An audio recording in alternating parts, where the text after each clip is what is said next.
La voix des milieux. L'émission qui part à la découverte des relations entre humains et environnement. Une production radio-anthropocène animée par Damien Rondepierre. Un partenariat avec l'axe environnement urbain de la Maison des Sciences de l'Homme, Lyon-Saint-Étienne. À l'ère de l'intensification, mais aussi de la médiatisation croissante des enjeux liés aux dérèglements environnementaux, La Voix des milieux donne la parole aux chercheuses et chercheurs en sciences humaines et sociales qui éclairent les situations de nos sociétés urbanisées et qui s'interrogent sur les voies à suivre face à l'incertitude des changements globaux et de leurs effets locaux. Dans ce deuxième épisode, enregistré en marge des journées d'études La sociologie de l'environnement à l'épreuve de la critique et de l'urgence, organisé par le réseau thématique Sociologie de l'environnement et des risques de l'Association française de sociologie le 2 et 3 octobre 2024, j'ai échangé avec le sociologue Paul Carry de son ambition de renouveler la sociologie face à l'effondrement et de créer une véritable sociologie écologique. On écoute. La voix des milieux. Une production radio-anthropocène animée par Damien Rondepierre. Et aujourd'hui, nous recevons à notre micro Paul Carry. Bonjour. Bonjour. Vous êtes professeur de sociologie à l'Université de Lille. Vos travaux portent principalement sur les questions écologiques.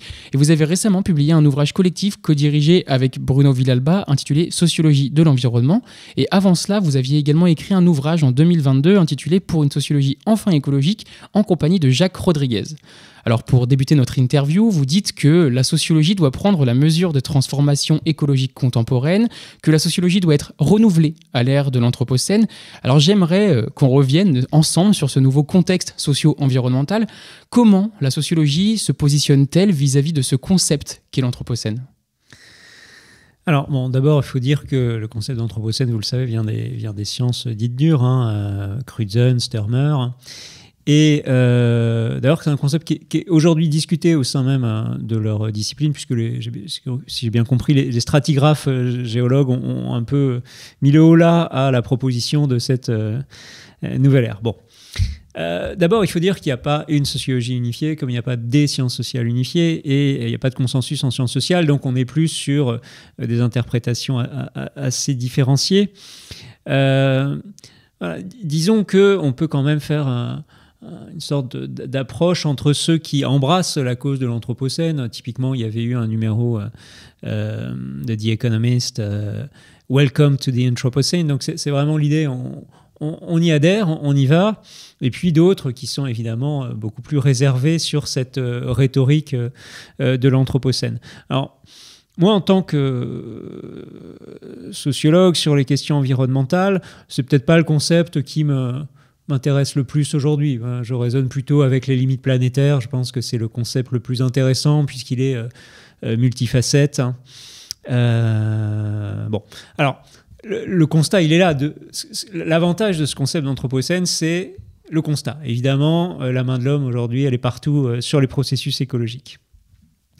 Ce qui nous pose un problème sérieux, c'est, en tout cas pour moi, c'est ce qui m'anime certainement le plus dans mes recherches aujourd'hui, ça marque la disparition d'une grande partie du vivant, et c'est finalement la réalisation du fameux projet moderne de contrôle sur la nature.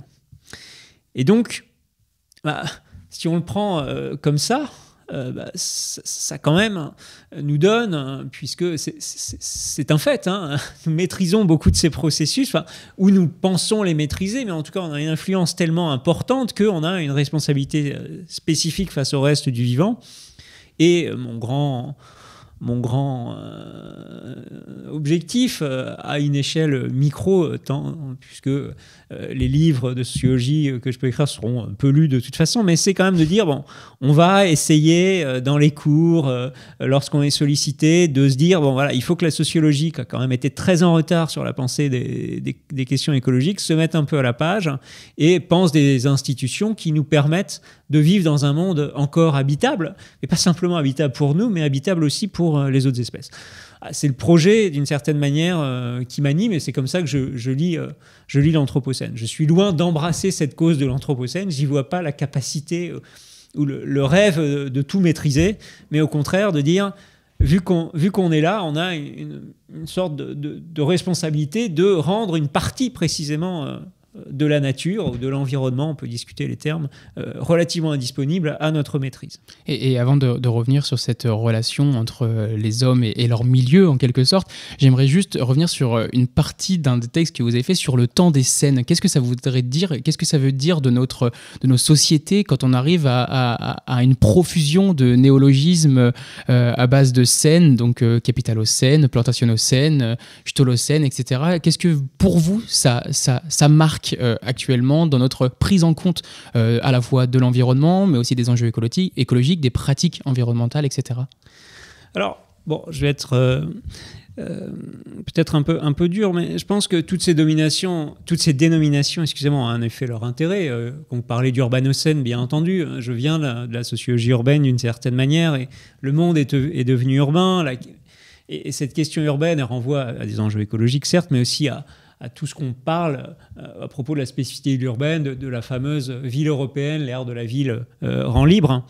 Qu'est-ce qu'on fait dans un monde complètement urbain sur les institutions démocratiques, par exemple? Mais bon, tous ces néologismes, thanatocène, militarocène, etc., je pense que finalement, elles n'éclairent pas le problème. Le problème contemporain, je pense, il est très clairement dit par un mot qui est celui d'effondrement. Voilà. Alors, on peut dire oui, mais c'est un effondrement pluriel, j'en suis conscient, mais on peut au moins dire c'est l'effondrement, en tout cas, du récit de la modernité. Enfin, ouvrons les yeux aujourd'hui, on est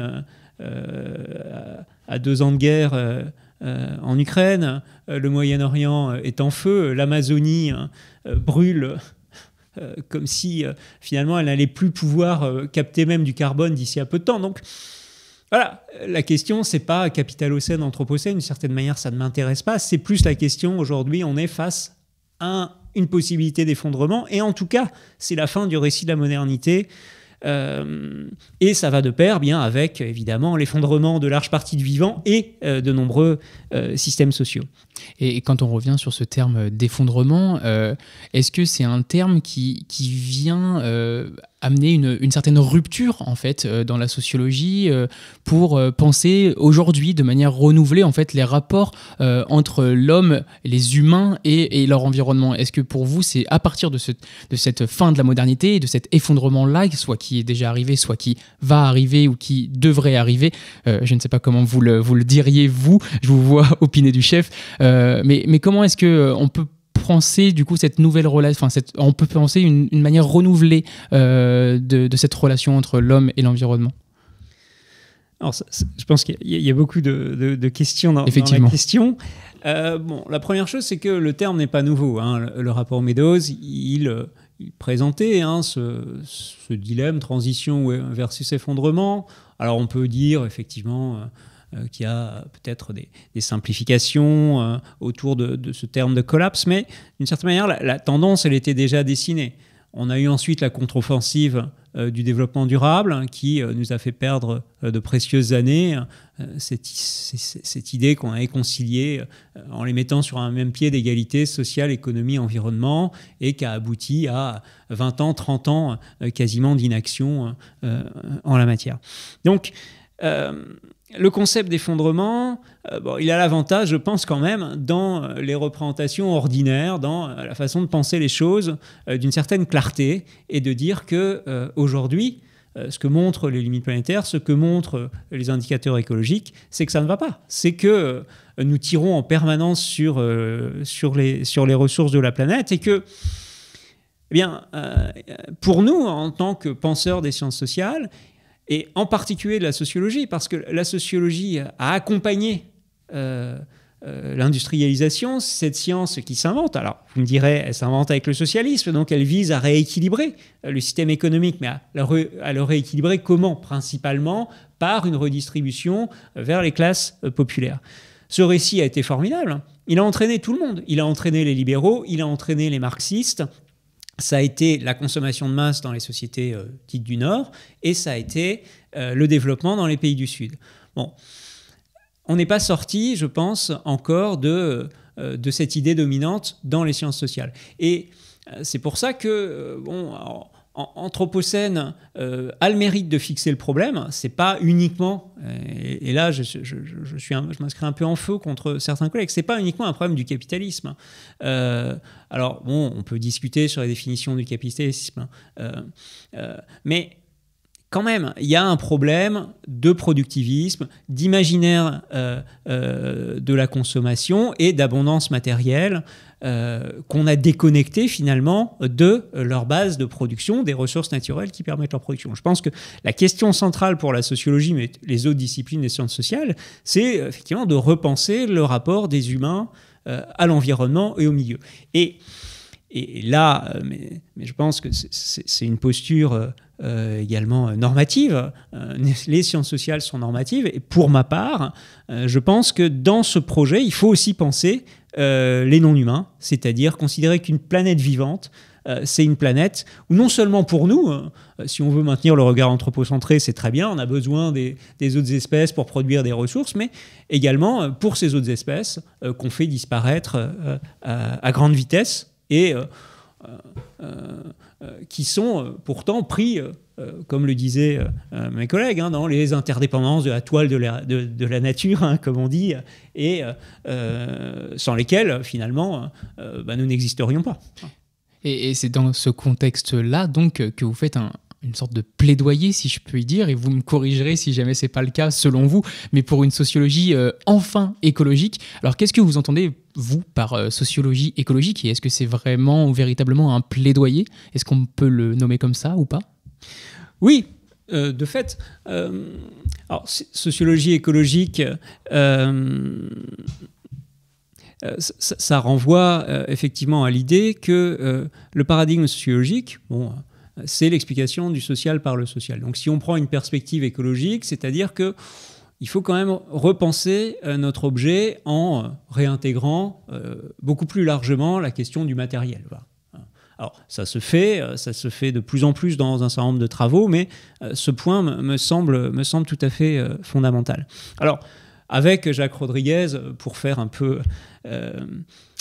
pour donner une sorte de contrepoint à ce que font les économistes avec leur carré magique ou leur théorie du donut, on a dit on va faire un triangle d'or pour essayer de naviguer à peu près clairement. Et il y avait 3 exigences dans ce triangle d'or. Le premier, c'était une exigence théorique, voilà, rompre avec le logiciel dominant de la sociologie, selon laquelle finalement la transformation du monde, sa mise en ressources, s'avère systématiquement bénéfique pour les sociétés, parce que ça permet de redistribuer. Bon. Ça, je pense que c'est le premier point, et il faut instaurer un dialogue avec les biologistes, les écologues, sur la nécessité de préserver une part sauvage du monde. Et donc là, je m'inscris vraiment en fou contre le récit anthropocénique. Deuxième point, c'est une forme d'exigence critique, qu'on peut associer avec certaines réserves, mais à la pensée du commun, j'aurais tendance à dire.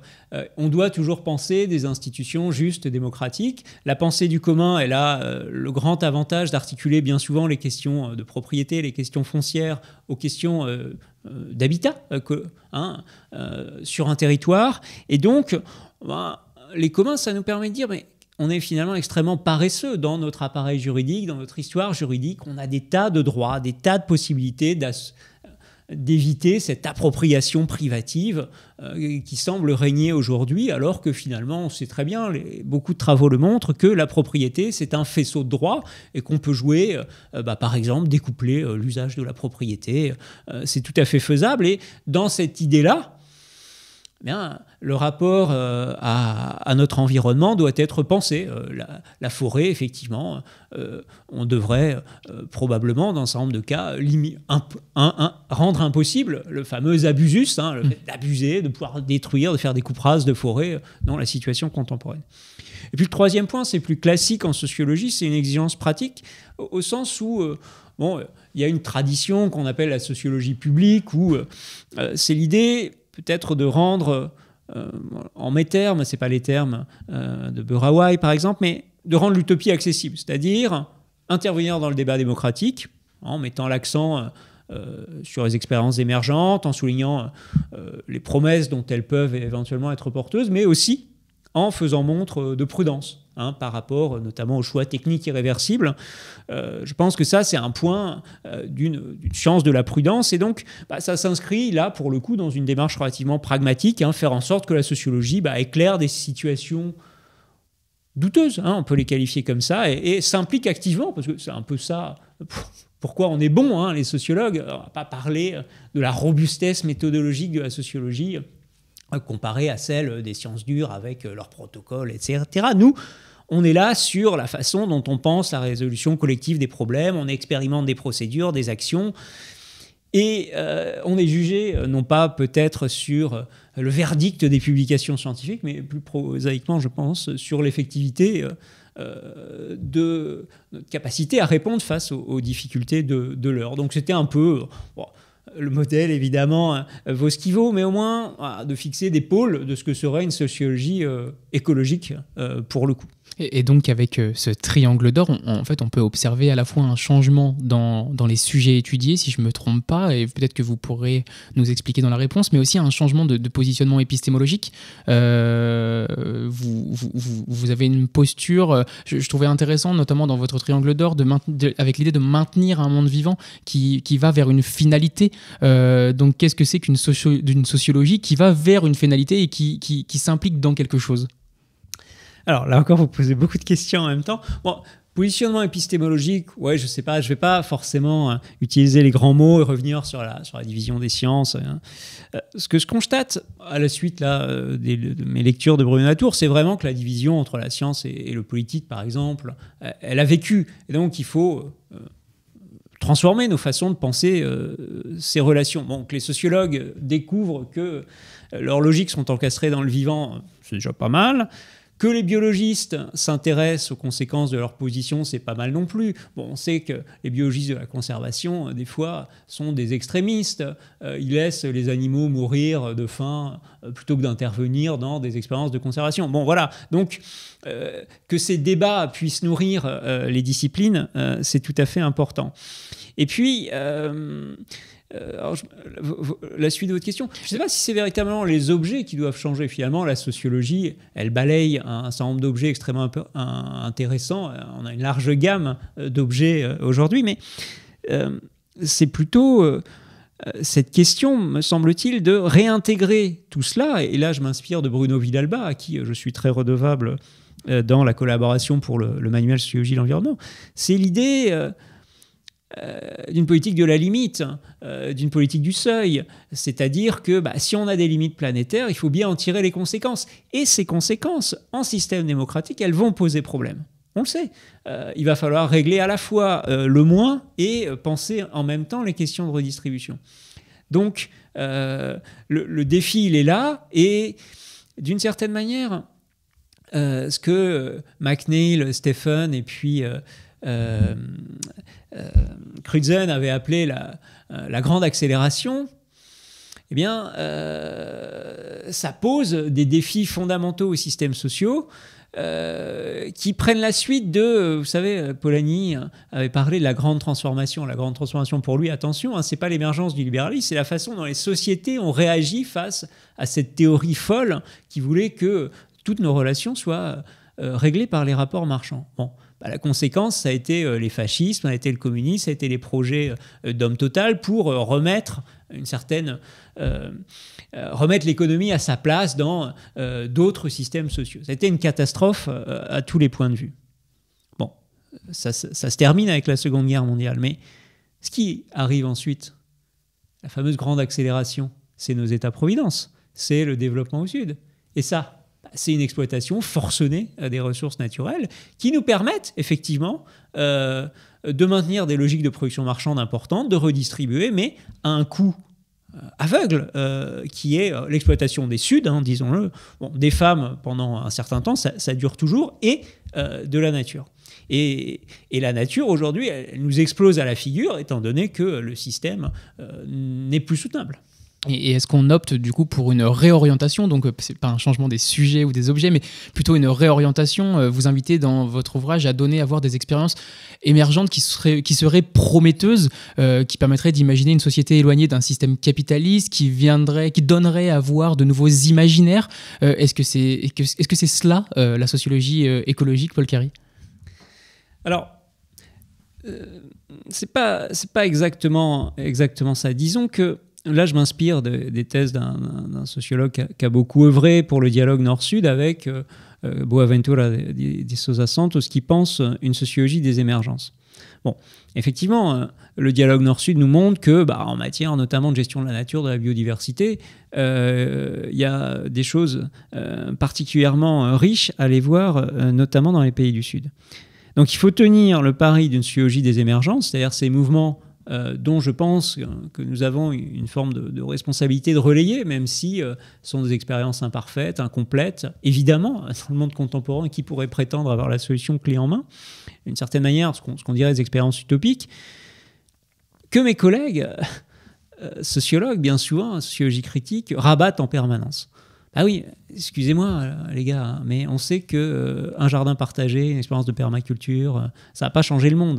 On le sait très bien. Il n'empêche qu'il n'est pas nécessaire de rabattre toutes ces expériences sur l'existant en disant ça ne marchera pas, etc. On a quand même, notamment quand on regarde les écologies populaires au Sud, les mouvements sociaux contemporains, une grande variété, une grande capacité d'expérimentation qui n'ont pas toutes vocation à s'institutionnaliser, mais dans lesquelles on peut piocher. Et je pense que le sociologue, c'est un peu de dire, oui, il y a des alternatives, c'est le contraire du discours de Margaret Thatcher, et on doit faire en sorte que ces alternatives puissent dialoguer, circuler.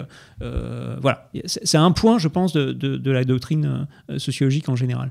Vous invitez la sociologie et donc les sociologues, en tout cas je peux dire les sociologues de manière assez globale, et peut-être les autres chercheurs des sciences humaines et sociales, à assumer en fait une forme de responsabilité dans le débat public.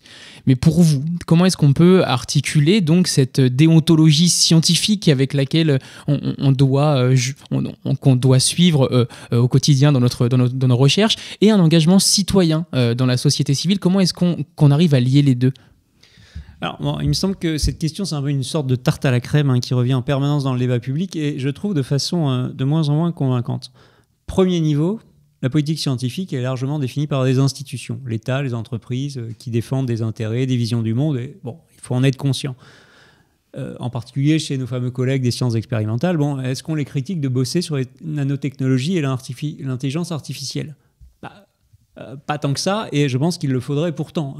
Ce sont des problèmes tout à fait cruciaux qui ne sont absolument pas discutés.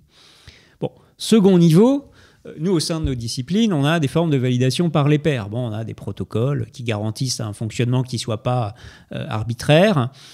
Les choses sont moins simples qu'elles n'y paraissent. Publier sur l'environnement, revue de sociologie, ne va pas toujours de soi, par exemple, mais on peut admettre, bon an, mal an, avec les difficultés du système, qu'on a quand même cette reconnaissance par les pairs qui nous garantit une forme d'objectivité.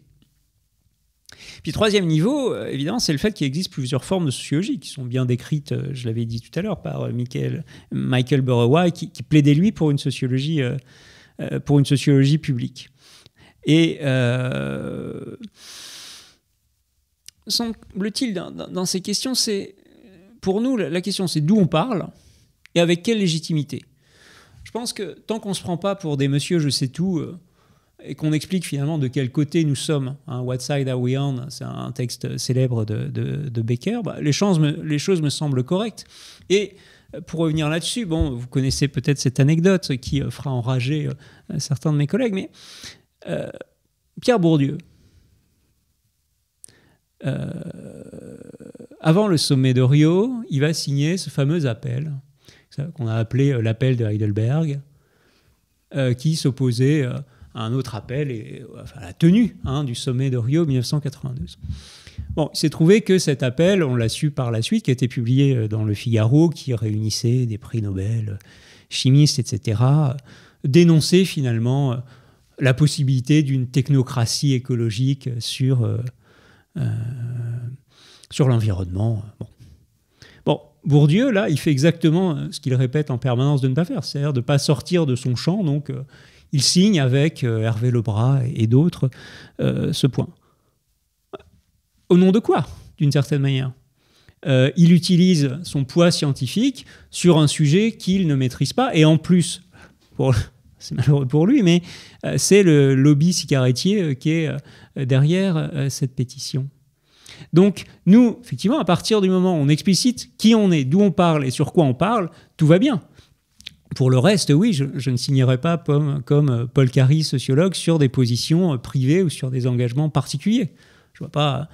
je suis un citoyen comme un autre. Par contre, effectivement, sur les questions écologiques sur lesquelles j'ai travaillé et avec des acteurs sur lesquels j'ai pu collaborer, je vois pas le problème de l'engagement. En tout cas, cet engagement me semble beaucoup moins problématique que le déni ou le silence d'autres collègues qui travaillent sur des sujets qui n'ont fait l'objet absolument aucune validation démocratique et qui font peser des menaces tout à fait catastrophiques sur le vivant aujourd'hui. Je pense aux nanotechnologies ou à des choses passées comme les PFAS. Voilà. C'est sur cette question d'engagement que nous allons finir cette interview. Merci beaucoup. Je rappelle, Paul Carey, que vous êtes professeur dans une université en sociologie à l'Université de Lille.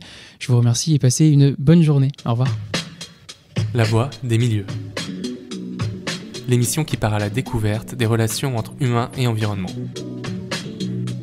Une production radio-anthropocène animée par Damien Rondepierre. Un partenariat avec l'axe environnement urbain de la Maison des Sciences de l'Homme, Lyon-Saint-Étienne.